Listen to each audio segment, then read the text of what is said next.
مفتی سلطان کے بیانات کے لیے مفتی سلطان آفیشل کو سبسکرائب کریں۔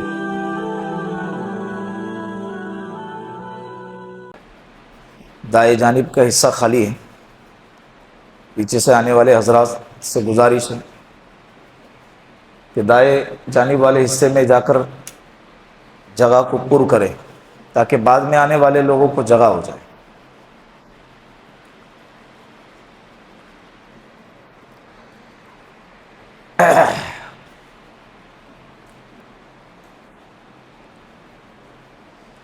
الحمدللہ نحمده ونستعینه ونستغفره ونؤمن به ونتوکل علیہ ونعوذ باللہ من شرور انفسنا ومن سیئات اعمالنا من يهده الله فلا مضل له ومن يضلله فلا هادي له ونشهد ان لا اله الا الله وحده لا شريك له ونشهد ان سيدنا وسندنا وحبيبنا ومولانا محمدا عبده ورسوله اما بعد فقد قال الله تبارك وتعالى في القرآن المجيد والفرقان الحميد فأعوذ بالله من الشيطان الرجيم بسم الله الرحمن الرحيم لقد من الله على المؤمنين إذ بعث فيهم رسولا من أنفسهم يتلو عليهم آياته ويزكيهم ويعلمهم الكتاب والحكمة وعن أبي هريرة رضي الله عنه قال قيل يا رسول الله ادعوا على المشركين قال رسول الله صلى الله عليه وسلم ما انا بعثت لعانا انما بعثت رحمة او كما قال عليه الصلاة والسلام صدق الله مولانا العظيم وصدق رسوله النبي الكريم ونحن على ذلك من الشاهدين والشاكرين والحمد لله رب العالمين۔ پیار محبت کے ساتھ ایک دفعہ درود پاک پڑھ لیں۔ اللہم صلی علی محمد فی اول کلامنا، اللہم صلی علی محمد فی اوسط کلامنا، اللہم صلی علی محمد فی آخر کلامنا۔ ربیع الاول کا مہینہ چل رہا ہے، آج 5 تاریخ ہے۔ ربیع کہتے ہیں بہار کو، موسم بہار، حالت بہار، خوشیوں کا مہینہ، بہار کا مہینہ، نعمتوں کا مہینہ، اسے کہتے ہیں ربیع۔ اور عالم اسلام کے لیے یہ ربیع الاول کا مہینہ خاص طور پر اہمیت کا حامل اس وجہ سے ہیں کہ اس مہینے میں 3 باتیں بہت بڑی بڑی پائی گئی۔ ایک، میرے اور آپ کے آقا سید الانبیاء والمرسلین، امام الانبیاء والمرسلین، وجہ کائنات، یتیموں کا والی، حضرت محمد عربی صلی اللہ علیہ وسلم دنیا میں تشریف لائے۔ کون سا مہینہ تھا؟ البتہ تاریخ میں اختلاف ہے، کوئی کہتا ہے 9 ربیع الاول کو پیدائش ہوئی، کوئی کہتا ہے 11 کو، کوئی کہتا ہے 12 کو، کوئی کہتا ہے 13 کو۔ مختلف تاریخ پیدائش کے اعتبار سے ہم کو ملتی ہیں، لیکن تاریخ مختلف ہے۔ مہینہ بولو یہی ہے، ربیع الاول۔ ہمارے لیے دنیا کی سب سے بڑی نعمت ہمارے نبی کا دنیا میں آنا ہے، ہمارے نبی کا دنیا میں آنا ہے، سب سے بڑی نعمت۔ اسی لیے اللہ کے رسول صلی اللہ علیہ وسلم کو جب اللہ نے ہمیں دیا نا، تو قرآن میں 4 پارے میں اللہ نے ایک آیت نازل فرمائی، لقد من اللہ علی المؤمنین اذ بعث فیہم رسولا، اللہ رب العزت بڑے کریم، بڑے شفیق، بڑے مہربان، بڑے سخی ہے۔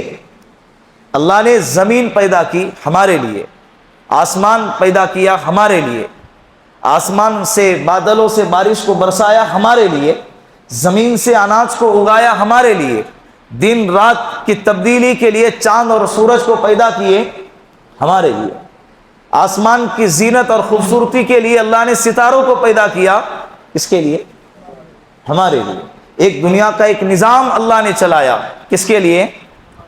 ہمارے لیے۔ لیکن اللہ نے کبھی بھی کسی نعمت کے دینے پر احسان نہیں جتایا۔ تمہارے لیے میں نے احسان کیا کہ زمین کو دے دیا، یہ ساری چیزیں اللہ کی نظر میں کچھ نہیں ہے۔ ہمیں صحت عطا فرمائی، احسان نہیں جتایا۔ بہت بڑی بڑی نعمتوں سے اللہ نے نوازا، لیکن کبھی بھی اللہ نے احسان والا جملہ نہیں استعمال فرمایا۔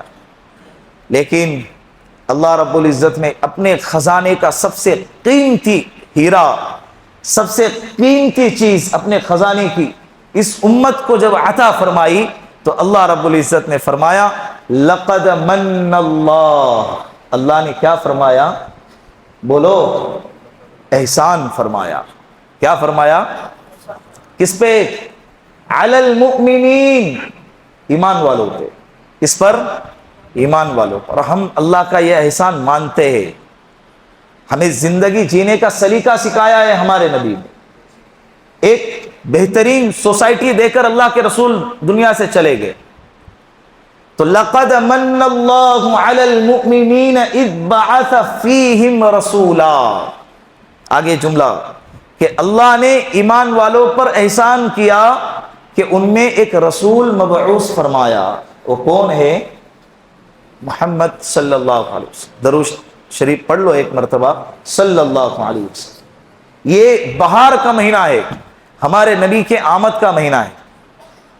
ہر ایمان والے کے لیے یہ لازم اور ضروری ہے، یہ ایمان کا حصہ ہے کہ اسے ہمارے نبی کی سیرت معلوم ہونی چاہیے، پیدائش معلوم ہونی چاہیے، وفات معلوم ہونی چاہیے، اخلاقی زندگی، ازدواجی زندگی، سماجی زندگی، سیاسی زندگی، دنیاوی زندگی، کاروباری زندگی، یہ امت مسلمہ کو معلوم ہونی چاہیے۔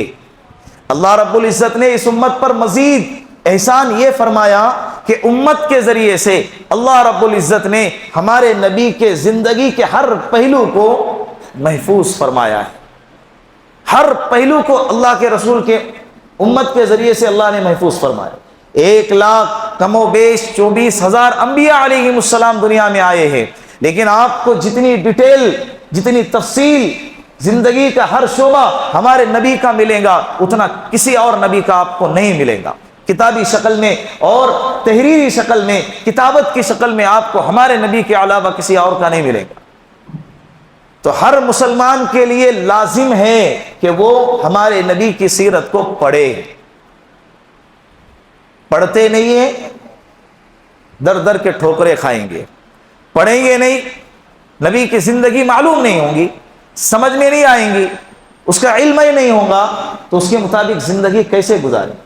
لقد کان لکم فی رسول اللہ اسوۃ حسنہ، قرآن کہتا ہے تمہارے لیے جو نمونہ ہے، آئیڈیل ہے، جس کو دیکھ کر تم اپنی زندگی گزارو، وہ محمد عربی صلی اللہ علیہ وسلم، کوئی اور نہیں۔ لباس میں بھی ہمارے نبی ہمارے لیے نمونہ ہیں، معاشرتی زندگی میں بھی، کاروبار میں بھی، سیاست کی زندگی میں بھی، بچپنا ہے، جوانی ہے، بڑھاپا ہے، ہر حال میں، ہر پہلو میں، ہر لمحے، ہر جگہ، ہر علاقے میں ہمارے نبی کو اللہ رب العزت نے ہمارے لیے کیا بنایا ہے؟ بولو، نمونہ بنا، جس کو دیکھ کر ہم زندگی گزاریں۔ ما آتاکم الرسول فخذوا وما نہاکم عنہ فانتہوا، اللہ کے رسول جو تمہیں دے، اللہ نے فرمایا اسے لے لو، اور جس چیز سے منع فرمائے اس چیز سے اپنے آپ کو کیا کرو؟ روک دو۔ انسان سیرت جب سامنے نہیں ہوتی ہے تو پھر جاہلوں کی اتباع کرے گا۔ اس کے اتباع کرے گا، جاہلوں کی پیروی کرے گا۔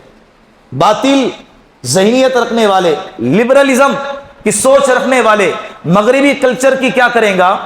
اتباع کریں گا، کیونکہ اس کے پاس اللہ کے رسول کی سیرت نہیں، اللہ کے رسول کی تعلیمات نہیں، اسلام کی تعلیمات اس کے پاس نہیں، قرآن کی معلومات اس کے پاس نہیں، تو پھر وہ کیا کریں گے؟ زندگی تو جینا ہے نا، شادی تو کرنا ہے۔ اب وہ شادی چاہے وہ اسلام کے طریقے پر ہو، اگر معلوم ہے اور اس کے اوپر عمل کرنے کا جذبہ ہے، اللہ نے ہدایت عطا فرمائی تو اسلام کے نقش قدم پر شادی کرے گا، اور اگر نہیں معلوم تو شادی تو کرے گا، چاہے وہ اسلام کے طریقے پر ہو، چاہے جاہلوں کے طریقے پر ہو، چاہے باطل ذہنیت کے طریقے پر ہو، شادی تو ہوں گی۔ زندگی تو جینا ہے نا، دنیا گزرگاہ ہے، گزریں گی۔ دنیا کیا ہے؟ گزرگاہیں گزریں گی، چاہے ایسے ہی گزارو یا ویسے ہی گزارو۔ یہ دار العمل ہے، دار الامتحان نہیں ہے۔ اللہ رب العزت نے دار الجزا نہیں ہے۔ اللہ نے اس جگہ کو عمل کی جگہ بنایا ہے، یہاں اچھا عمل کرو ٹھیک، برا عمل کرو ٹھیک۔ تم کو لگے گا کہ یار برا عمل کر رہا پھر بھی کچھ نہیں ہو رہا، زمین نہیں پھٹ رہی، آسمان سے آگ نہیں برس رہے اور ہمارے شکلیں نہیں بدل رہی ہے، اللہ کہہ رہے صبر کرو۔ اللہ میں حلم بہت ہے، اللہ میں کیا ہے؟ حلم، برداشت کی صفت بہت ہے۔ اپنے ساتھ کسی اور کو شریک کرنے والے لوگوں کو اللہ ہی کے روئے زمین پر اللہ برداشت کرتے ہیں، اس لیے کہ اللہ نے اس دنیا کو دار العمل بنایا۔ کرو، تم پرچے میں پیپر میں اچھا لکھو غلط لکھو، سوال کا جواب صحیح لکھو یا غلط لکھو، اس وقت ممتحن کچھ نہیں کہے گا۔ بعد میں جب پرچے کا رزلٹ دینے کا ٹائم آئے گا تو اس وقت بتائیں گا کہ کون کامیاب ہے، کون ناکام ہے، کون عزت والا ہے، کون ذلت والا ہے، کون امیر ہے، کون غریب ہے۔ کل قیامت کے دن جب کھلے گا نا، وہ جزا کا اور سزا کا دن ہوگا، اس وقت تک کوئی عمل نہیں ہوگا۔ بندہ کہے گا اے اللہ دنیا میں دوبارہ بھیج دے، ساری روئے زمین کو تیرے نام پہ صدقہ کر دوں، پھر ایک عمل بھی ایسا نہیں ہوگا جس میں تجھے ناراض کیا ہو، نیکی کروں گا، ہدایت پہ چلوں گا۔ اللہ کہیں گے وہ وقت گزر گیا، وہ وقت کیا ہو گیا؟ گزر گیا۔ تو یہ دنیا گزرگاہ ہے، چاہے تم نیکی پر چل کے گزرو چاہے بدی پر چل کے گزرو، یہاں کچھ نہیں سمجھ میں آئے گا۔ لیکن اللہ کے رسول نے امت کو بتلا دیا یہ راستہ کلیئر کلیئر کلیئر کلیئر، یہ حلال ہے یہ حرام ہے، یہ مکروہ ہے یہ مستحب ہے، یہ جائز ہے یہ ناجائز ہے، یہ فرض ہے یہ حرام ہے۔ یہ اللہ کے رسول نے کلیئر امت کے سامنے دو راستے بیان فرمائے، اور اچائی والا راستہ، فرض والا راستہ، جائز والا راستہ، سنت والا راستہ، یہ سیدھا جنت اس کی منزل ہوں گی، اور برائی والا راستہ اس کی منزل کیا ہوں گی؟ کلیئر۔ اللہ کے رسول کی حدیث ہے الحلال بین والحرام بین وما بینہما مشتبہات، حلال بھی واضح ہیں اور حرام بھی واضح ہیں، جو ان دونوں کے درمیان میں ہے وہ مشتبہات ہے۔ علماء سے پوچھو کہ یہ کیا ہے، سمجھ میں نہیں آ رہا ہے، ہاں انہوں نے کلیئر کر دیا یہ حلال ہے تو ٹھیک، اگر کلیئر کر دیا حرام ہے تو حرام ہے، اس پر عمل مت کرو۔ بات سمجھ میں آ رہی ہے؟ ہمارے نبی کا دنیا میں آنا اس امت پر اللہ کا بہت بڑا احسان ہے۔ ہمیں اللہ کے رسول کی سیرت پڑھنی چاہیے، پڑھو، کتابیں ہے پڑھو، اللہ کے واسطے روزانہ آدھا ایک گھنٹہ نکال کر کتابیں پڑھو۔ میں ہمیشہ پچھلے سال میں نے آپ کے سامنے کہا، شاید پچھلے یا اس کے گزشتہ سال، سیرت کے عنوان پر ایک تفصیلی کئی ہفتوں تک آپ کے سامنے گفتگو چلتی رہی۔ اللہ کے رسول صلی اللہ علیہ وسلم کی پیدائش سے لے کر اللہ کے رسول صلی اللہ علیہ وسلم کے انتقال تک کوشش مختصر وقت میں کیا کہ بھائی آپ کے سامنے اس پہلو کو اجاگر کروں، اور آخر میں نے یہ بھی کہا کہ آپ کون کون سی کتابیں پڑھ سکتے ہیں، سیرت کے عنوان پر آپ کو کن کن کتابوں کا مطالعہ کرنا چاہیے، کن کتابوں کی اسٹڈی کرنی چاہیے۔ بہت سارے لوگوں نے آ کے بعد میں نام پوچھا کون سی کتاب آپ نے بتائے تھے، ہم کو یاد نہیں رہتا ہے ایک سیکنڈ میں یاد سننے کے بعد میں نام لکھ کر لے کر گئے، کتابیں خریدی، کتابوں کو انہوں نے پڑھا ہے۔ پڑھیں گے ہمارے اپنی ذات کا فائدہ ہوگا، نہیں پڑھیں گے ہماری اپنی ذات کا نقصان ہوگا۔ غیر انگریز ہمارے نبی کی زندگی کو پڑھتے ہیں، ہمارے نبی کی زندگی بھی لوگوں کے لیے ہدایت ہے، نہیں پڑھتے اس کی وجہ سے اعتراض کرتے ہیں، نہیں پڑھتے اس کی وجہ سے ہم تک اعتراض آتے ہیں، ہم اس کا جواب نہیں دے پاتے کیونکہ ہم کو اس کے بارے میں معلوم ہی نہیں ہے۔ تو یہ ربیع الاول کا مہینہ، اس میں ایک واقعہ پیش آیا، ہمارے نبی صلی اللہ علیہ وسلم کی دنیا میں آمد۔ دوسرا واقعہ، آپ صلی اللہ علیہ وسلم مکہ المکرمہ میں 13 سال تک نبوت کے بعد رہے اور پوری زندگی 53 سال تک مکہ میں رہے۔ کتنے سال؟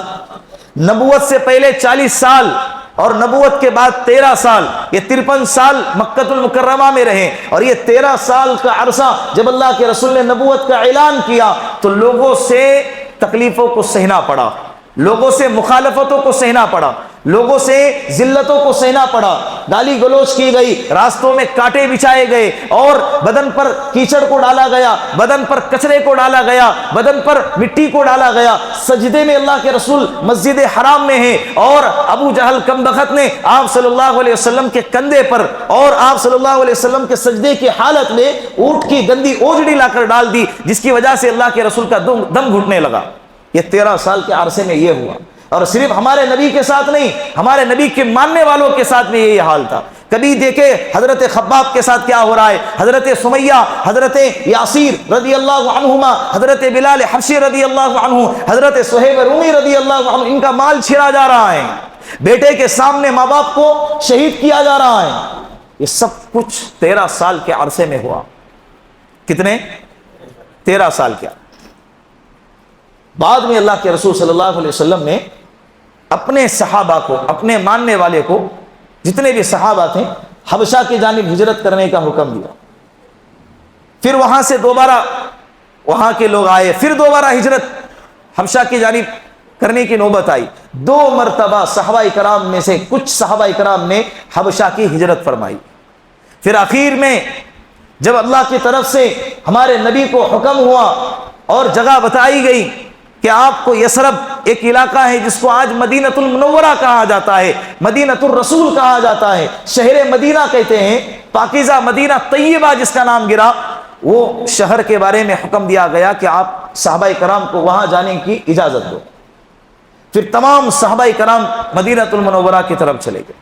ہمارے نبی صلی اللہ علیہ وسلم نے جب مکہ المکرمہ کو، اپنے عزیز وطن کو، اپنے آبائی وطن کو، اپنے مادری وطن کو، جہاں پر اللہ کے رسول پیدا ہو گئے، جہاں پر بچپنا کھیلا، جہاں پر جوانی کا ایک لمبا عرصہ گزارا، جہاں سارے رشتہ دار رہتے ہوں، جہاں مکہ المکرمہ اللہ کا گھر ہے، بیت اللہ جس جگہ پہ ہے، جہاں پر اللہ کے رسول کی یادیں جڑی ہوئی ہے، اس مقدس شہر کو ہمارے نبی چھوڑ کر جا رہے ہیں۔ وہ جو چھوڑ کر جانے کا واقعہ جس کو سفر ہجرت کہا جاتا ہے، یہ بھی اسی مہینے میں پیش آیا۔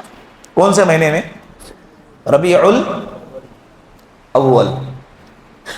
حضرت عمر فاروق رضی اللہ عنہ نے جب اسلام کا کیلنڈر بنایا، ہجرت کے واقعے کو سامنے رکھا۔ بہت سارے واقعات تھے۔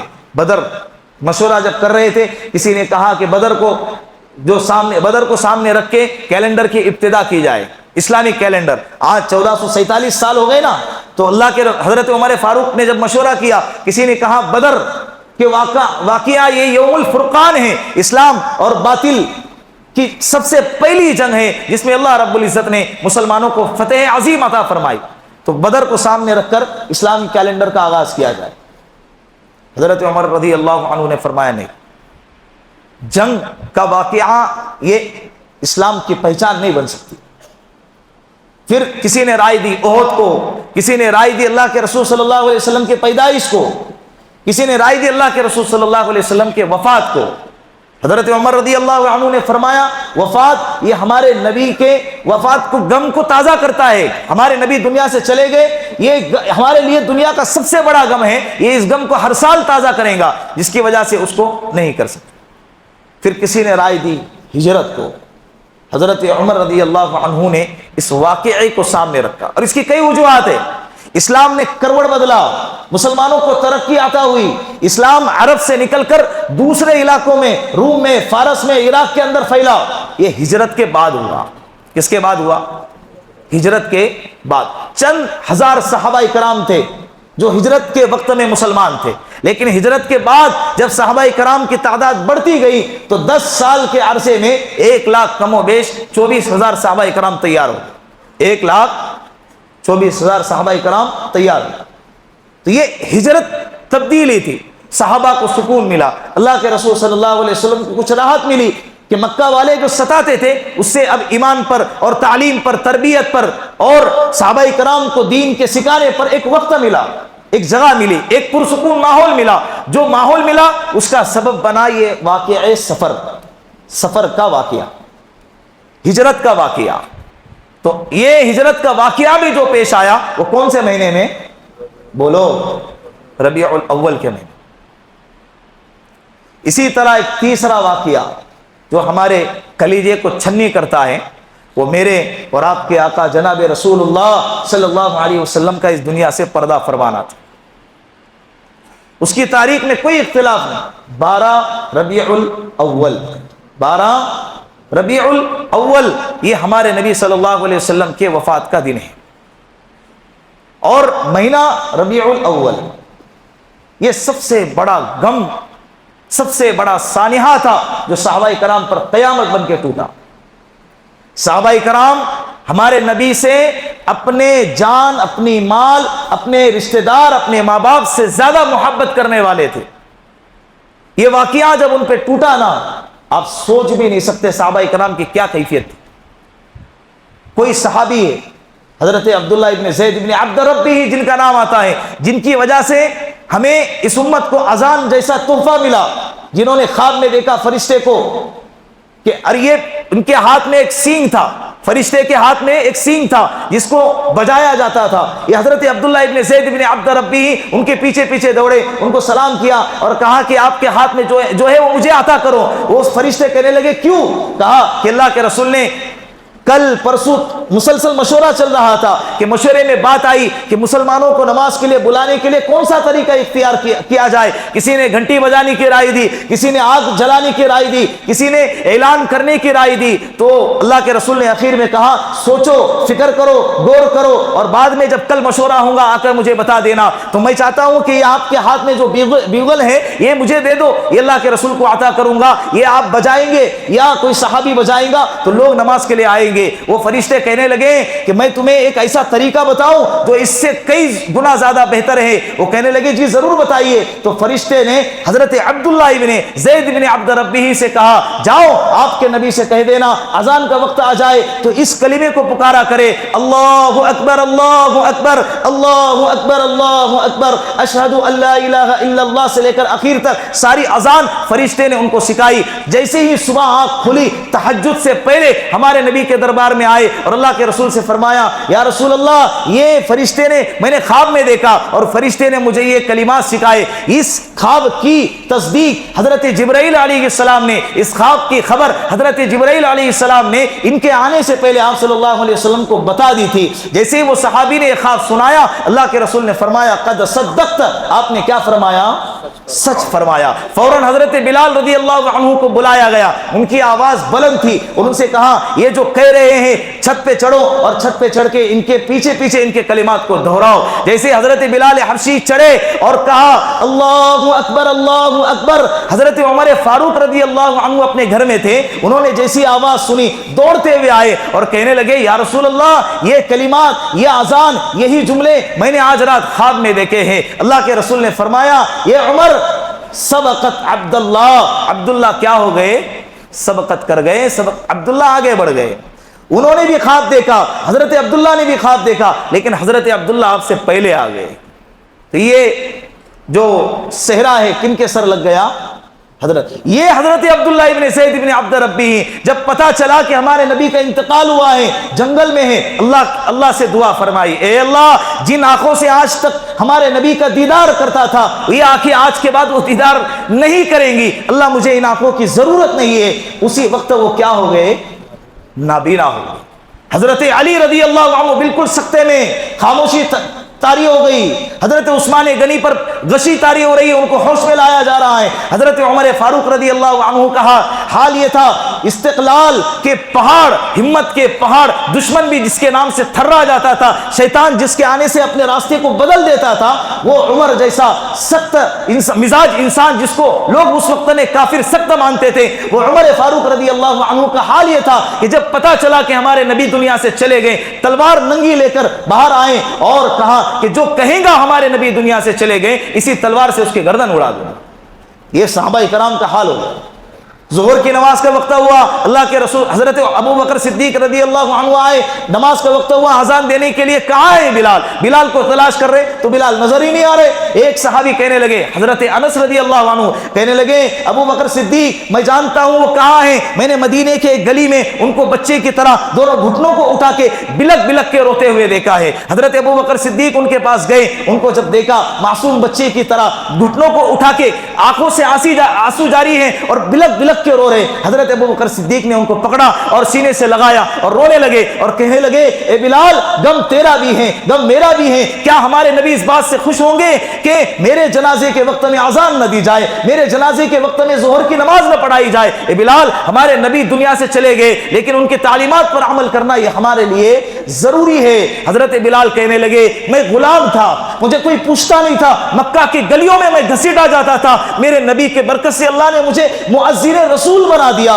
مجھے میرے نبی کے برکت سے اللہ رب العزت نے ایک مقام عطا فرمایا, ایک عزت عطا فرمائی. آج وہ دنیا سے چلے گئے, میں کیسے اذان دے سکتا ہوں؟ حضرت بلال حبشی آئے, ان کو لایا گیا, ظہر کی اذان دینے لگے, اللہ اکبر اشہد ان لا الہ الا اللہ اشہد ان محمد الرسول اللہ پر پہنچے, بے ہوش ہو کے گر گئے. ان کو پانی ڈال کر چھڑک کر اٹھایا گیا, وہ اٹھے پھر کھڑے ہو گئے, اللہ اکبر اشہد ان محمد الرسول اللہ پر پہنچے, پھر بے ہوش ہو کے گر گئے, پھر کھڑے ہو گئے, پھر اٹھایا گیا, پھر ہوش میں آئے, اللہ اکبر کہا, اشہد ان محمد رسول اللہ پر پہنچے, پھر بے ہوش ہو گئے. ان کو اٹھایا گیا, کسی طرح انہوں نے اذان کو ختم کیا اور کہنے لگے, اللہ کی قسم میں آج کے بعد کبھی اذان نہیں دوں گا. لوگوں نے پوچھا, آپ اتنا بے ہوش کیوں ہو رہے تھے؟ وہ کہنے لگے کہ میں جب بھی میں اللہ کے رسول کی زندگی میں اذان دیتا تھا, اشہد ان محمد رسول اللہ پر پہنچتا تھا, میرے آقا کا نورانی چمکتا دمکتا چہرہ میرے سامنے ہوتا.